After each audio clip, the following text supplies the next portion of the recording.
You sit down to work. You finally have time. You've got your coffee, maybe even a to-do list.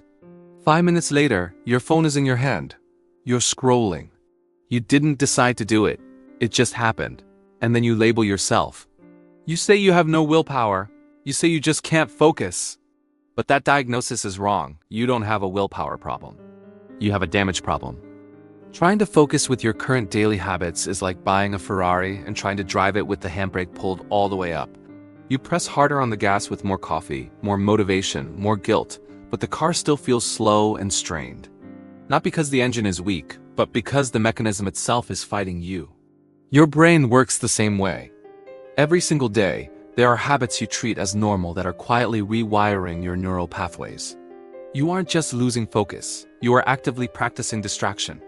In this video, we're going to look at 5 invisible daily habits that are physically training your brain to fail at focusing, and how to release the brake. Most people have heard that the brain is plastic. Neuroplasticity helps you learn new skills. Practice the piano, and your brain adapts. Practice a language, and your brain changes. What almost no one thinks about is the reverse side of that coin. Your brain also gets better at whatever you practice that is harmful. If you spend hours every day switching tabs, checking notifications, scrolling endlessly, and chasing microbursts of stimulation, your brain rewires itself to support that behavior. You become highly skilled at being distracted. So when you finally sit down and ask your brain for 30 minutes of deep focus, you're not asking for something neutral. You're asking it to go against months or years of training. That resistance you feel isn't weakness.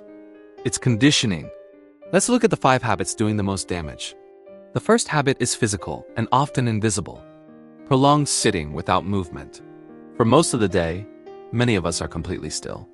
We sit to work, sit to eat, sit to relax. Your brain is not floating in space. It is a physical organ that depends on blood flow and oxygen. When your body remains stagnant for long stretches, circulation slows and breathing becomes shallow. Your body interprets this as a low-demand situation and shifts into energy conservation. Your brain enters a kind of power-saving mode. You feel foggy, heavy, and tired even if you slept well. This is not a character flaw. You cannot maintain an alert mind inside a stagnant body. The fix is not intense exercise, it's interruption. Breaking the stillness regularly sends a signal to your nervous system that you are still engaged with the world. The second habit feels like rest, but it trains your brain in the wrong direction. Passive screen staring. After a long day, you relax by watching videos or scrolling. You tell yourself you're turning your brain off. But there is an important difference between active and passive screen time. Active screen time requires decisions, problem solving, and output. Passive screen time requires almost nothing.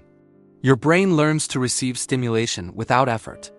Over time, this erodes inhibitory control, the mental brakes that help you resist distraction. This is why writing one paragraph can feel harder than watching a 2-hour movie. Your brain has been trained to watch, not to drive. If passive consumption becomes your default state, focus starts to feel unnatural. The third habit is dietary. The sugar roller coaster. You treat food as fuel for your stomach, but it is chemical regulation for your brain. High-sugar breakfasts, snacks, and sweet drinks create sharp spikes in blood glucose. For a short time, you feel energized. Then the crash comes. When blood sugar drops quickly, focus becomes physically uncomfortable. Brain fog appears. Mental clarity collapses. So you reach for more sugar or caffeine to escape the crash. Your day becomes a cycle of spikes and drops. If you regularly hit a wall in the afternoon, it's often not a motivation issue. It's chemical instability. The fourth habit is lifestyle-based. Sleep displacement. Often called revenge bedtime procrastination. This happens when you stay up late scrolling because it feels like the only time you have control. In the moment, it feels like freedom. In reality, you are borrowing from tomorrow's cognitive stability. Sleep is when your brain clears metabolic waste and restores attention control. When you cut that process short, the first things to suffer are focus and emotional regulation. You wake up tired, reactive, and mentally scattered. No amount of coffee can repay sleep debt.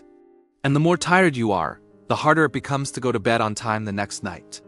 The fifth habit is psychological and the most subtle, open-loop stress. An open loop is any task or worry you haven't written down. The email you need to send, the bill you need to pay, The idea you don't want to forget.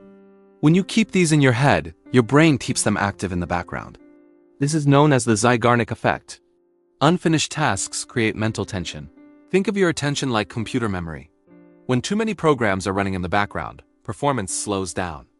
You sit down to focus, but most of your mental capacity is already occupied. The solution is externalization. Once something is written down, your brain no longer needs to guard it. Mental space returns. Now let's put this together. If you struggle to focus, stop blaming your personality. You are not lazy. You are driving with the handbrake on.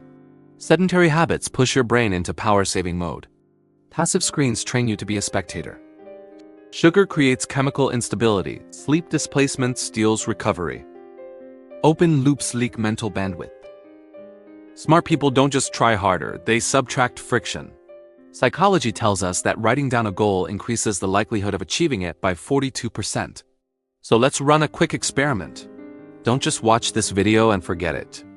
Go to the comments right now and write down which one of these 5 habits you are going to delete this week.